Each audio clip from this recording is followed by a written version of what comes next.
बघा हे सगळं बेड वगैरे आवरून घेतला, कारण का म्हणलं कपडे तर भरपूरच होते. मग मी घड्या घातल्या आणि दीदीला म्हणलं तू ठेवती का मी ठेवू, तर म्हणली ठेव आता तुझी तू घड्या घातल्यात. तर मग मी बरोबर घेऊन सगळे कपडे चाललेली, कारण तिचे त्या कपाटात ठेवावे लागतात. परत बेडशीट वगैरे सगळं म्हणजे व्यवस्थित ठेवलं तर परत आपल्याला घावते. आणि बेडशीट वगैरे धुवून घेतलेली होती ना मी, मग धुतलेली होती तशीच वर पडलेली. परत साड्या पण होत्या बघा पिकोफॉलला, मग 2 साड्या पिकोफॉल केल्या. आणि ब्लाऊज तिथं आहे ना, म्हणजे दिसतोय ना तो ब्लाऊज, मला त्याचा व्हिडिओ घ्यायचा होता. पण कसं झालं, व्हिडिओ घ्यायच्या आधीच ज्याचा होता ते आले आणि घेऊन गेले ब्लाऊज. मग व्हिडिओ पण घेता आला नाही मला, म्हणून त्याचा व्हिडिओ म्हणजे राहिला. आणि हे बघा मी फॉल लावलेला, म्हणजे कसं लाईट नसली की आपला हात शिलाई वगैरे करून घ्यायची, आणि लाईट आहे तर आपलं मशिनीवरचं काम करून घ्यायचं. मग नंतरच म्हणजे नंतरच दीदीची आणि तिच्या भावाची मस्ती चालू होती. मग चहा वगैरे झाला बघा. कसं असतं, कोण आलं गेलं की चहा करावाच लागतो. आणि आमच्या ह्यांना तर संध्याकाळचा चहा लागतो. त्यांना नाही चहा दिला की कधी बी त्यांना मग आठवण, एक तर सकाळी उठल्या आणि संध्याकाळी 4च्या नंतर कधी बी त्यांना चहा लागतो. पण मला ब्लाऊज शिवायचा होता, मग मला गावात बी जायचं होतं, पण म्हणलं आता शिवते मी थोडा. म्हणलं तुमचं होतंय तवर, मग ह्यांना काय तर काम होतं म्हणल्यावर ह्यांचं चालू होतं. मग म्हणलं तुमचं झाल्यावर सांगा, मग गावात जाऊया. मग रात्री थोडासा पाऊस येत होता, तसंच आम्ही गावात वगैरे जाऊन आलो. आणि ब्लाऊज पण शिवायला घेतला बघा. तरी हा ब्लाऊज अर्धा राहिलेला आहे, अजून पूर्ण झालेला नाही आहे.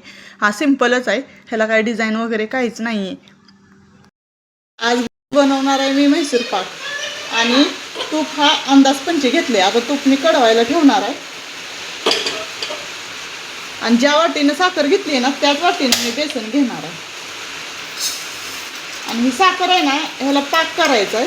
पाक कसा करायचा की साखर बुडल एवढंच पाणी वाचायचं आणि एक तारी पाक करायचा. पाक झाल्यावर मी दाखवतेच तुम्हाला. आणि हो का, ह्याच वाटीनं मी परत बेसन घेत आहे. आज अचानकच माझ्या मनात आलं की आपण म्हैसूर पाक करावं. त्याच्यासाठी मग मी सगळं म्हणलं चला काहीतरी नवीन आपलं करावं. पण येतंय का नाही हे करण्याचं बघा. पाक व्हायला ठेवलाय आणि लगेच इकडे तूप कडवायला ठेवलंय. लगेच बघा म्हैसूर पाक करायला घेतला मी. आणि इथं बघा लगेच मी बेसन ह्याच्यात ओतून घेणार आहे मोठ्या भांड्यात. आणि तूप काढल्यानंतर मी ह्याच्यात तूप ओतणार. आणि माझा म्हैसूर पाक निम्मा चांगला झाला आणि निम्म्याला जाळीच पडली नाही, मग लाडवा आणि लागत होता. लगेचच मी पाक करायला ठेवला बघा. आणि पाक हलवत होती मी साखर विरघळस्तवर, कारण का म्हणलं साखर जर विरघळली तर हलवलं का नाही लगेचच पाक होतो. आणि पाक व्हायला काही वेळ लागत नाही. आणि कसं असतंय, साखर आपण जेवढी आहे आणि थोडंसं बुडल एवढंच पाणी वाचायचं, म्हणजे पाक बरोबर होतं. आणि एकीकडे मी तूप काढवायला ठेवलेलं. तूप काय मोजून घेतलं नव्हतं बरं का, तूप अंदाज पंचे घेतलेलं, कारण तूप हा घरचंच होतं त्याच्यामुळं. आता तुम्ही म्हणसाल ह्याच्यात काय वतलं बेसनपिठात मी तूपच वतलेलं खाली, कारण का त्याच्यात पाणी वतायचं नसते, पाकाचं पाणी असते. आणि बरोबर मग तूप कसं अजूनही मी घट्ट ठेवायला पाहिजे होतं, जरा म्हणजे पातळ केलं मी. आणि माझ्याकडनं तूप जास्त झालं, मग म्हणलं कशाला बेसन वाढवायला, परत अजून बेसन वाढली की साखर वाढती, मग काय ना काय मिस्टेक होतीच. तरी पण काय झालं, निम्म्या ह्याला म्हैसूर पाकला जाळी पडली आणि निम्म्या ह्याला पडलीच नाही. त्याचा काय विषयच नाही, सोडा छान लागली मिठाईवाणी, म्हणून म्हणलं जाऊ दे. आणि लाडूसारखी पण टेस्ट आली त्याला, कारण तूप होतं ना घरचं त्याच्यामुळं. हो का, पाक झालाय का नाही मी बघत होते, आणि खरोखर असा पाक झालता. आपलं एका तारासारखा पाक झाला ना की लगेचच म्हैसूर पाक होतो, म्हणजे येतोच करायला. मग मी त्याच्यात बरोबर सगळं ते कालवलेलं पीठ होतं का नाही खालचं, ते मी सगळं वर ओतलं.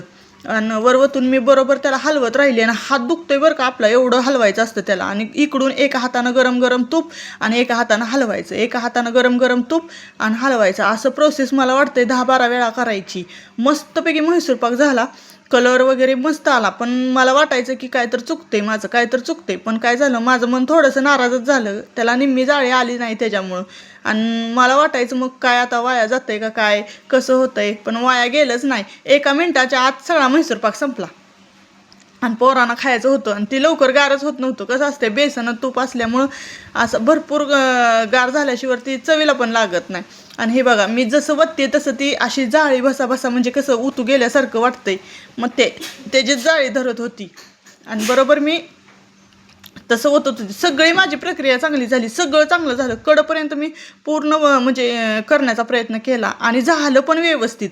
फक्त निम्म्या आणि काय झालं माहिती आहे का, एका ह्याच्यातच सगळं वतलं तरी पण ती निम्म्या ह्याला झालं नाही. मग माझा हात दुखत होता भरपूर, म्हणून मी काय केलं माहिती आहे का, पलीकडच्या गॅसवर ते हे ठेवलं आणि अलीकडच्या गॅसवर तूप ठेवलं आणि म्हणलं हलवा येईल आणि ह्या हातानं वता येईल म्हणून मी तसं बदलून घेतलं बघा. आणि बरोबर मी तूप ओतत होती त्याच्यात, आणि तूप मी काय मोजून वगैरे घेतलं नव्हतं, अंदाज पंचे. राहिलेलं तूप कसं असतंय परत नितळायला ठेवलं ना येतं माघारी. माझं काय आलंच नाही, कारण का त्याला एका ह्याला जाळी झालती आणि एका ह्याला झाली नाही, म्हणून बरोबर ती व्यवस्थित म्हणजे तूप निघालं नाही. नाही निघालं तरी काय अडचण नाही, कारण का व्यवस्थित झालं ना, फेकून तर दिलं नाही ना, एवढा विषय. हो का, मी सगळं त्याच्यावर आणि असं भसा भसा भसा भसा वर येतं.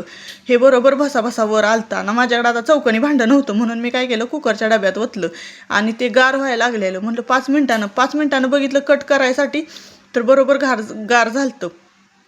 आणि इतकं छान झालतं ना, तुम्ही माझी पोरं खाता आणि तुम्ही आता पुढं बघचालच. परत मग ह्यानी वडापाव आणलेला, मग वडापाव वगैरे खाल्ला आणि रात्री स्वयंपाक वगैरेला लय काही करायचंच नव्हतं.